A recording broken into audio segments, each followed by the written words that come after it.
Good afternoon and welcome to the Midday News. I'm Shamela Pullen. Here's what we have in the bulletin. Government allocates $350 million for drought mitigation. Incoming JTA president awaits Education Ministry's response on teachers' salary proposal.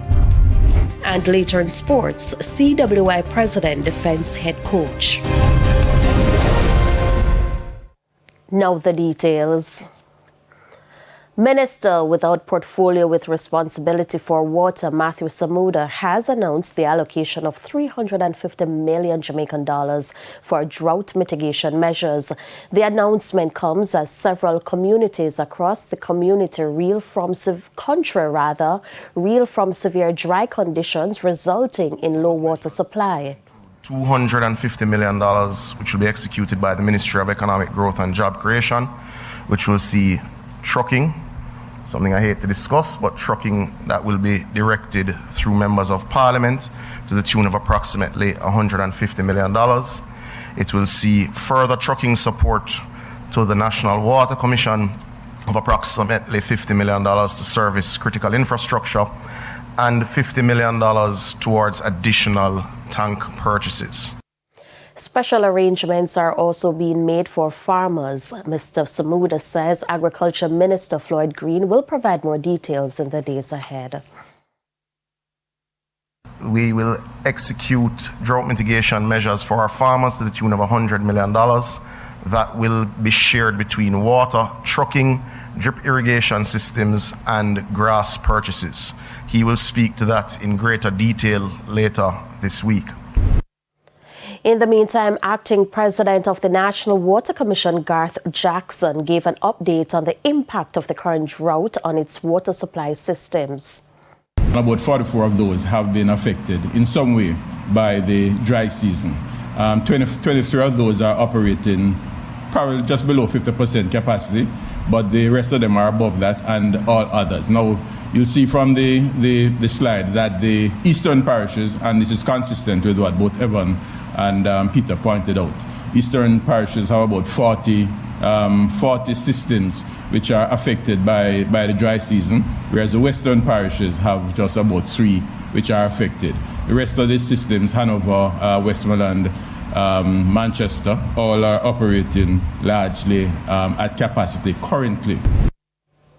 The incoming president of the Jamaica Teachers Association, Mark Malavere, says the association is still awaiting word from the Ministry of Education on a salary proposal for teachers. He was speaking at the ministry's Region 2 conference in Trelawney on Tuesday. The Ministry of Education has proposed a 7% salary increase for teachers over a 4-year period, but the structure of the offer is raising eyebrows across the education sector. The plan includes no increase in the first year, followed by 2.5% annual raises for the next 3 years. Among those leading the discussion is the incoming president of the Jamaica Teachers Association, Mark Malavere. The reality is that the government has placed an offer on the table. We have outrightly rejected that offer. We consider the offer a gross disrespect to our teachers. We have had a meeting with the ministry. They have promised to get back to us within 6 weeks' time. We are now past 6 weeks, and we still have not gotten a response from the government. We will press the government for a formal response. It is something that I believe that we need in order to take it to our delegates at annual conference later next month. He says the association has done its own research into teaching compensation, and the findings reinforce a long-standing belief among educators they're being undervalued. We have done our research. Our submission to the Ministry of Finance was anchored in research. It was anchored in best practices. We utilize all the various recommendations that are out there with respect to the education system and what needs to happen within the education system. And that is what has guided our submission to the Ministry of Education. They clearly are not serious about the business of transforming education inside this country. Despite mounting concern, the JTA has not yet signaled any intention to take action. Well, it is early days in terms of negotiation. For us, we are going to those meetings with an open mind. We are having the discussions. There are some lines that we will not cross. There are some deal breakers in the proposal, and once those conditions are not met, then we will not have a deal. Meanwhile, the new JTA president says there are concerns about national exams administered by the Ministry of Education, such as PEP and CSEC. However, the focus is not on the overall results provided by the ministry, but rather on the detailed performance of the students. What we're interested in, for example, is what percentage of students are at exemplary, what percentage of students are highly proficient versus proficient, what percentage are at developing, and what percentage is at beginning. If we are able to track the data along those lines, then it will tell us exactly what is happening in our education system. That's the data that we want, because it will give the clearest picture of whether or not there has been improvement in the education system. And the Ministry of Education is ramping up efforts to ensure that every public school in Jamaica meets national education standards through rigorous school improvement planning. Sandy Williams reports. 90% of institutions have completed their school improvement plans, SIPs, but the Education Ministry is pushing for full compliance across the board. Olivine Evans, Assistant Chief Education Officer with responsibility for standards development in the Ministry's School Improvement Planning Service Division, says strategic planning is essential to raising school performance. We recognize and understand how critical it is for strategic planning, because strategic planning impacts school effectiveness. And when we have our inspectorate, our National Education Inspectorate, looks at the key performance indicators within all our schools. So we target our school improvement plans are aligned to those key performance indicators, which are also some of the same key performance indicators that we're targeting for transforming education right now.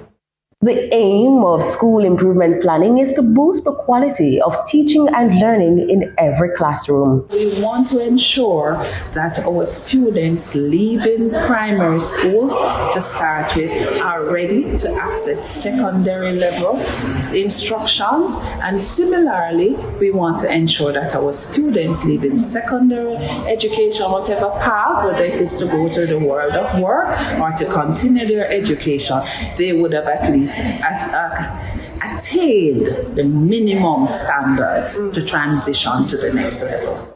Each SIP must align with the ministry's 10 strategic objectives while also syncing with regional and unit operational plans. These layers of accountability, Ms. Evans explains, is to ensure schools are guided and supported to stay on track. Each region, for example, has a school improvement committee.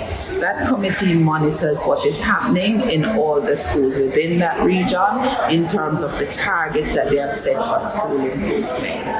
And so they are able to intervene where that is necessary. Sandy Williams, TVJ News. Western Parks and Market Waste Management is again raising alarm over mounting garbage collection challenges across St. James.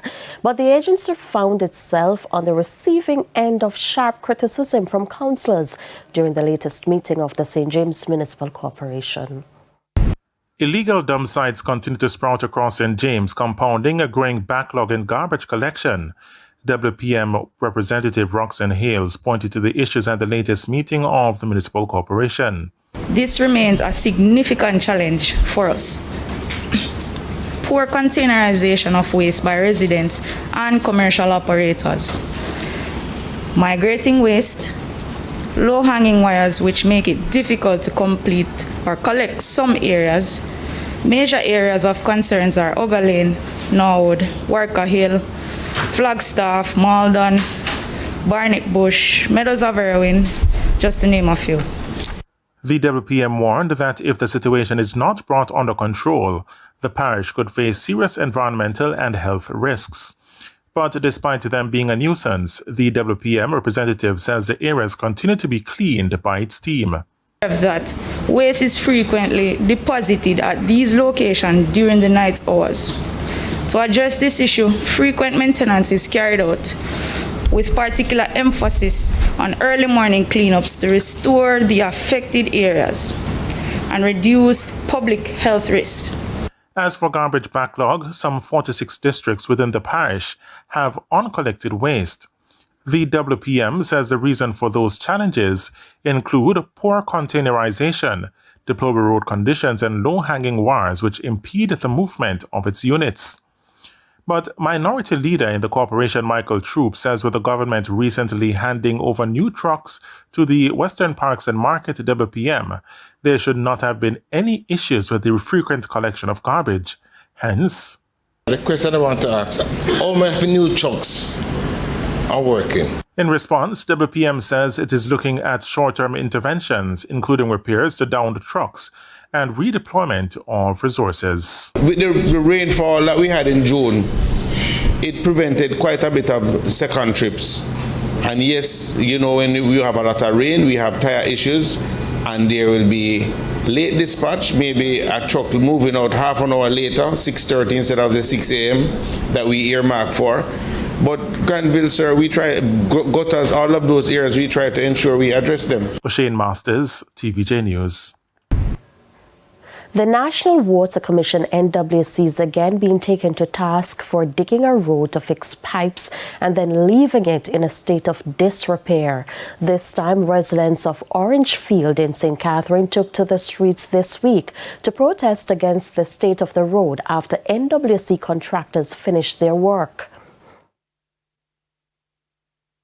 For me, it's tough because something I go peel and you can't hardly go skid. They come, they put mall on it, and then when the rain come, then everything just go down. And this is like, we are in a river bed. This is not a road. This is horrible condition. We cannot live like this. We need a road. The waterman, them need to come and fix the road, stop the road and leave the road like this. Right? Because them the cause of most of what happen right here now. When contacted, the NWC said the pipes were installed as part of water supply improvement works in the area. Contractors are now finalizing arrangements to fix the road. It's time for a break. Stay with us. More stories when we return.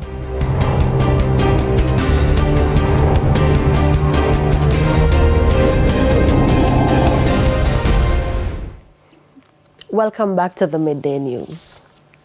It's now time for the Business Minute. Net profits for AMG Packaging and Paper fell to $81.7 million on revenues of $763.9 million during the 9-month period, which ended on May 31 this year. This compares with net profits of $116.6 million on revenues of $764.9 million during the similar period of the previous year. This was mainly due to a jump in its total expenses to $158.8 million during the 9-month period ending in May, compared with $148.7 million during the corresponding period last year. Prices in the UK climbed more than expected in the year to June, driving inflation to 3.6%, the highest level since January. Official figures show rising food and clothing costs, along with higher air and rail fares, helped push prices up. A smaller drop in fuel prices compared to last year also added to the pressure. Now, inflation remains well above the Bank of England's 2% target, but despite that, a cut in borrowing costs is still expected when policymakers meet next month. For the Business Minute, I'm Shane Masters. And here's a preview of what's coming up in this evening's Health Report. In the next edition of the Health Report, we look at the new COVID-19 strain. It's unclear if this will create a wave of new cases of COVID. We basically are just coming out of a wave of COVID in which we had circulation really starting to appear in March. In April, May was circulating as well, and on the decrease in June. So it looks like that surge is on its way out. That's the Health Report in Primetime News at 7. And now for today's Healthy Living tip. Get vaccinated. Practice good hygiene. Wear a mask. Stay home if you're sick. Keep your distance and follow local health guidelines. Now for news around the world. The World Health Organization, WHO, says a childhood immunization in the Americas, including the Caribbean, showed signs of recovery last year, but significant gaps remain. New WHO and UNICEF data reveal over 1.4 million children in the region missed their first dose of the DTP vaccine, a rise of 186,000 zero-dose children from the previous year. Globally, 20 million children missed at least one DTP dose in 2023, including 14.3 million zero-dose children. Immunization coverage in the Americas improved slightly for key vaccines, with MMR first dose rates rising from 86% to 88% and second dose rates from 75% to 77%.